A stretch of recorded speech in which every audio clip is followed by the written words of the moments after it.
वो वाइब्रेट कर सकता है और ऑसिलेट कर सकता है। ठीक है, दिस इज समथिंग सरप्राइजिंग। तो इसलिए इसका जो एनालिसिस है वो थोड़ा सा डिफरेंट और मुश्किल हो जाता है।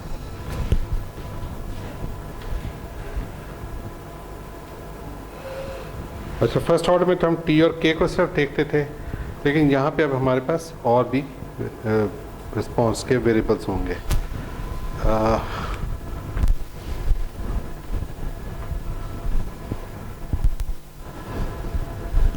ये ना,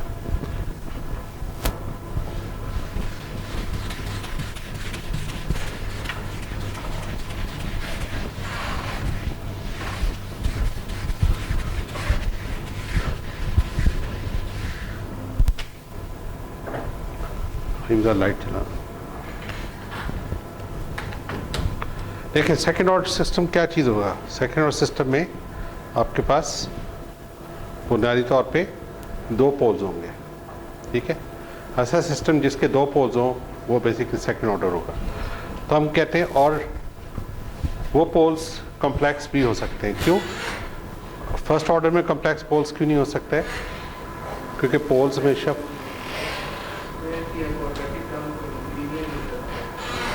क्योंकि पोल्स जो हैं वो हमेशा, जो कॉम्प्लेक्स पोल्स हैं वो हमेशा कॉन्जुगेट पेयर होता है। ठीक है, फिज़िकल सिस्टम्स के लिए।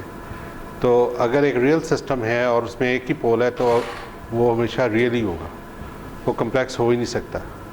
लेकिन जब हमारे पास दो पोल्स हैं तो इमेजिनरी भी होंगे और उसका रियल पार्ट भी होगा और वो कॉम्प्लेक्स भी होगा। तो मैं कहता हूँ कि लेट्स से कि जो मेरे पोल्स हैं ना वो ये हैं। ठीक है, या एग्जैक्टली वही टर्म चूज़ कर लेते हैं जो वहाँ पे थी बुक में।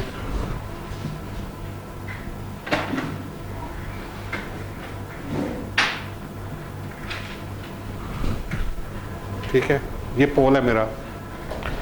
तो इसको अब अगर मैं इसे पॉलिनॉमियल बनाऊंगा, अगर मैं ट्रांसफर फंक्शन लिखता हूँ तो बेसिकली जो उसका डिनोमिनेटर होगा वो ये चीज़ होगा।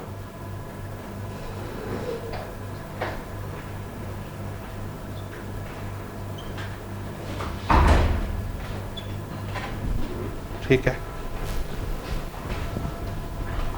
करें जरा इसको, मैंने सही लिखा है?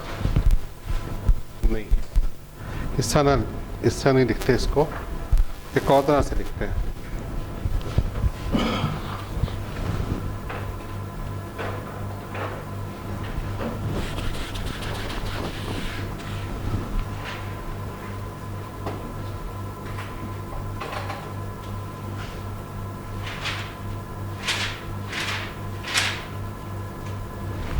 क्या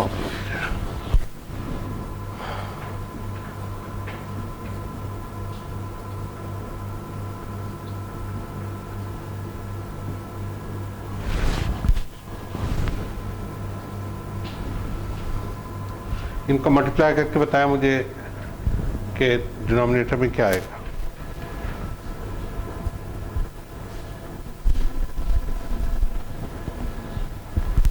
इसको ऊपर को कई कह लें बेशक,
अगर हम इस पॉलिनोमियल को लिखें तो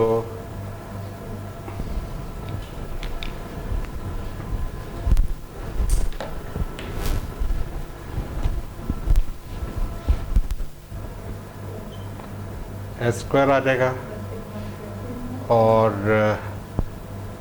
sigma S plus minus G S omega D, ठीक, फिर plus sigma S plus sigma square और माइनस जे सिग्मा ओमेगा डी, और उसके बाद जे ओमेगा डी के साथ आएगा तो प्लस जे ओमेगा डी एस प्लस जे ओमेगा डी सिग्मा और प्लस ओमेगा डी स्क्वायर। इसमें से कौन सी टर्म्स कैंसिल आउट हो जाएंगी? सारी हो जाएंगी। That's good. तो मेरे पास आ जाएगा K over S square plus 2 sigma S plus sigma square plus omega D square, ठीक है।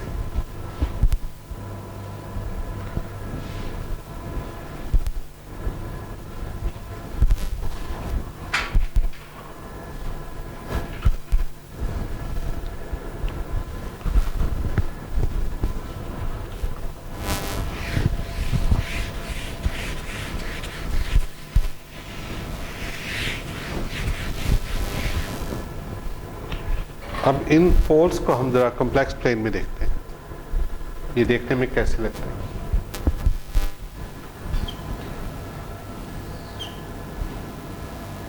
ये अगली दफ़ा आप लोगों ने ये रिवाइज करके आना है,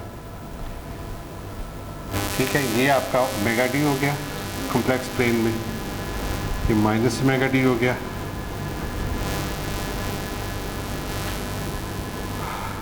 और ये माइनस सिग्मा हो गया। ऐसे ही है ना। अच्छा, अब मैं ये करता हूँ कि मैं इस ना पोल का एक वेक्टर बनाता हूँ।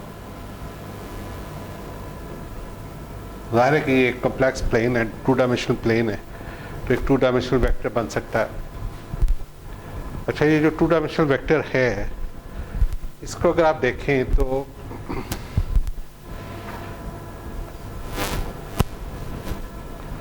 थीटा एंगल किसके साथ होता है फ़हीम? इधर या इधर? काफ़ी अच्छा। हाँ, नहीं नहीं, दोनों तो ये वाला था।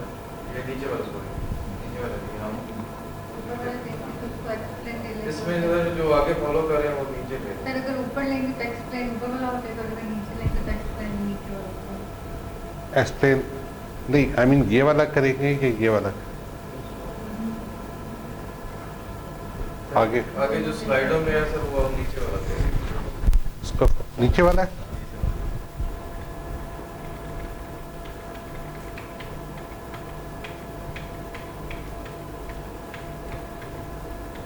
ग्राफ ही नहीं आ रहा पे, काफी आगे जाके नीचे वाला सर मैंने देखा। नीचे वाला तो बस ठीक, वापस इसको ले आओ। तो अगर मैं कहूँ कि ये एंगल थीटा है, ठीक है, तो ये चीज़ कितनी है? ये ओमेगा डी है, ठीक है। तो ये सर, हाँ ठीक है। तो ये लेंथ कितनी होगी?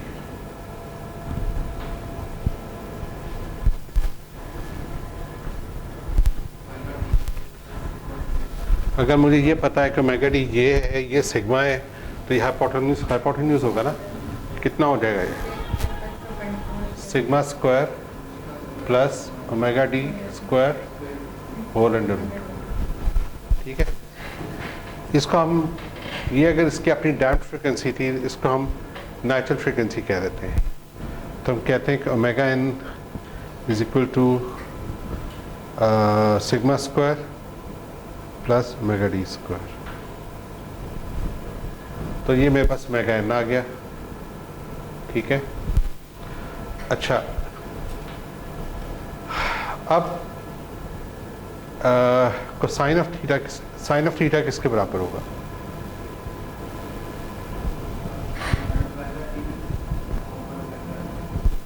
Sign of theta will perpendicular over hypotenuse, तो ये आ जाएगा omega D over omega N.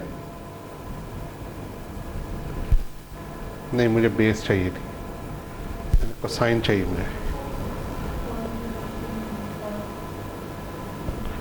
ये आ जाएगा सिग्मा, ठीक है। तो लेट्स से कि मैं कोसाइन थीटा को एक वेरिएबल बनाता हूँ जीटा, उसको मैं कह देता हूँ कोसाइन थीटा। तो I would have zeta is equal to sigma over omega N.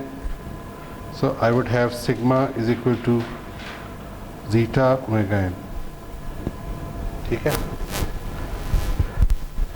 यहाँ पे वैल्यू सब्स्टिट्यूट कर दें, मेरे पास आ जाएगा K over S square plus 2 zeta omega N S plus omega N square, ठीक।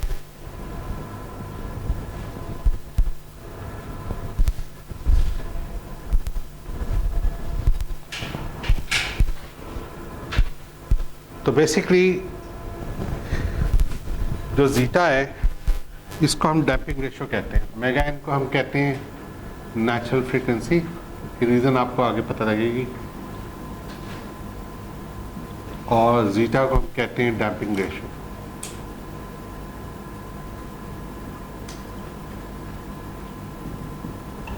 ठीक है, ये डिफरेंट बुक्स में डिफरेंट होते हैं, बाद बुक्स में थीटा इधर दिया होता है, बाद में इधर है। ये देख लेना, मुझे शक पड़ रहा है कि जो हमारी बुक है उसमें थीटा ऊपर है, तो ये तो सारे कंफ्यूज हो जाएंगे। इनसे पूछो ना।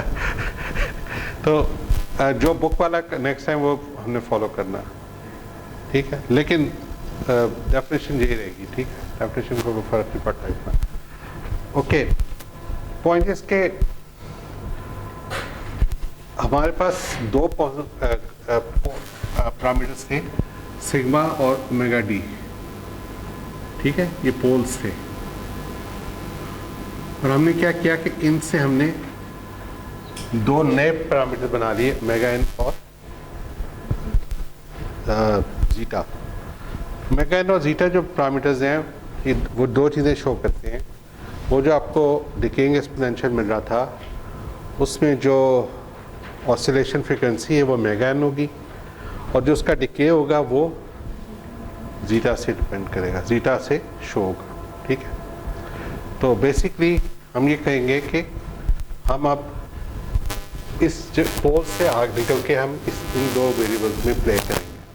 आगे ये स्लाइड्स में दिखाएंगे कि इन वेरिएबल्स का क्या रोल क्या है। ये स्लाइड से मुझे कोई ख़ास इत्तेफाक नहीं है।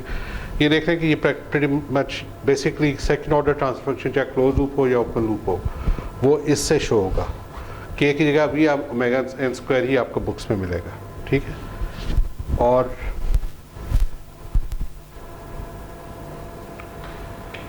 जीटा को हम डैम्पिंग रेशियो कहेंगे, ओमेगा एन को अनडैम्प्ड नेचुरल फ्रीक्वेंसी कहेंगे। और मसलन अगर मेरे पास ये मेरे पास वेरिएबल है, ठीक है, ये मेरे पास ट्रांसफर फंक्शन है, तो मैं बता सकता हूँ क्या कि इसमें नेचुरल फ्रीक्वेंसी क्या है। नेचुरल फ्रीक्वेंसी ये वाली होगी, यहाँ पे नेचुरल फ्रीक्वेंसी का स्क्वायर है, तो 4 का अंडर रूट क्या होगा 2, तो that will be our positive side उसकी, प्लस 2 जो है वो नेचुरल फ्रीक्वेंसी हो जाएगी। अच्छा, यहाँ पे क्या है, अब 2 is equal to 2 zeta omega N है, ठीक है। अब 2 से कट गया, जीटा ओमेगा एन किसके बराबर आ गए? 1 के। तो ओमेगा एन किसके बराबर, सॉरी जीटा किसके बराबर आ जाएगा? 1 ओवर ओमेगा एन। ठीक है, तो क्या आ जाएगा? 1 ही आ जाएगा, सॉरी 1 ओवर 2 आ जाएगा। अच्छा, ये तो हो गए जीटा और ओमेगा एन। क्या आप सिग्मा और ओमेगा डी भी निकाल सकते हैं?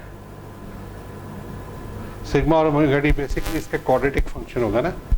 क्वाड्रेटिक इक्वेशन बना रहे हैं, square plus 2s plus 4 is equal to 0। तो क्या आएगा इसका, निकालें ज़रा। क्वाड्रेटिक इक्वेशन लगाएं इस पर, देखें।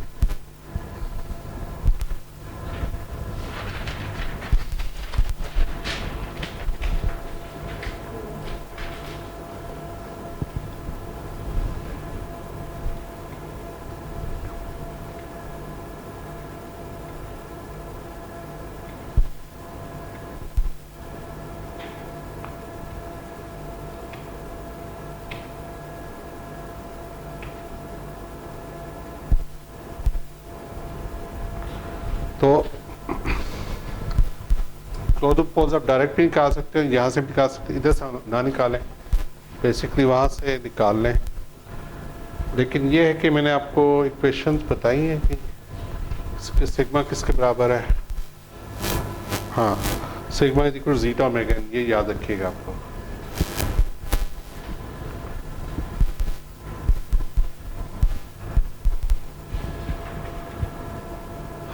तो अगर आप कंफर्म करना चाहें तो जीटा ओमेगा एन सिग्मा हो गया, ये एक पोल हो गया। ये फॉर्मूला मैंने आपको नहीं बताया, लेकिन ये हम कर लेंगे। लेकिन ओमेगा डी जो होता है वो omega N into zeta square minus 1 होता है। किया हुआ पहले?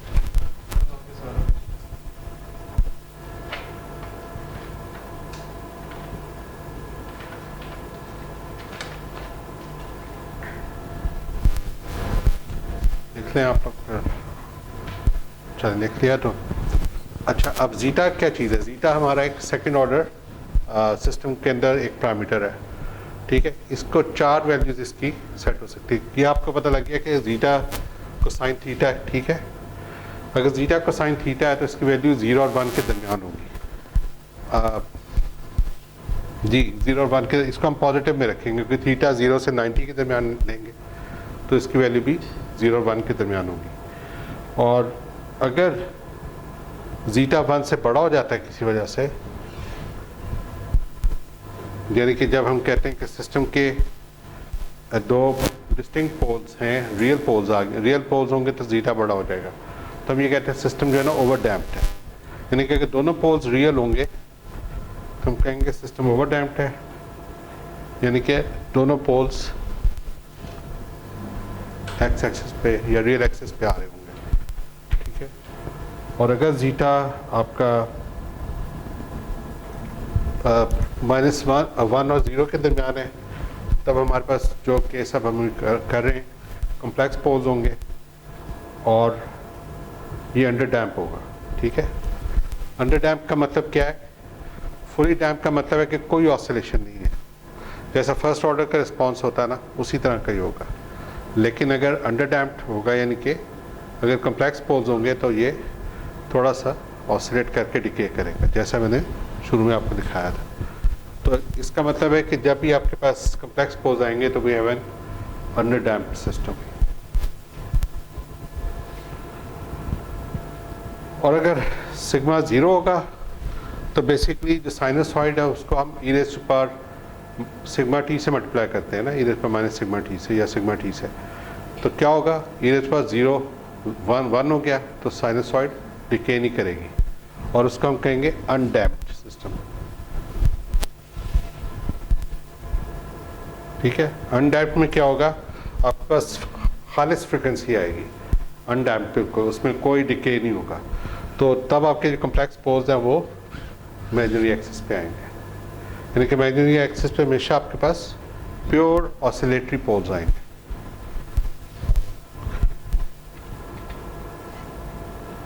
और क्रिटिकली डैम्प्ड का मतलब है कि आपके पास जो दोनों रियल पोल्स हैं और दोनों इक्वल हैं, ठीक है, क्रिटिकली डैम्प दोनों इक्वल पोल्स होंगे और रियल होंगे।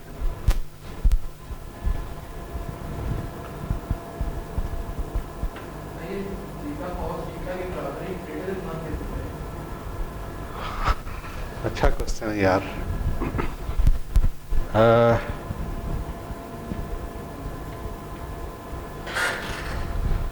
जब यहाँ पे ये वो वाला केस है ना, तो इसमें जब आप यहाँ पे आएंगे तो आपका जो एंगल है वो ये बन जाएगा। एंगल ये बनेगा तो कोसाइन ऑफ थीटा क्या होगा?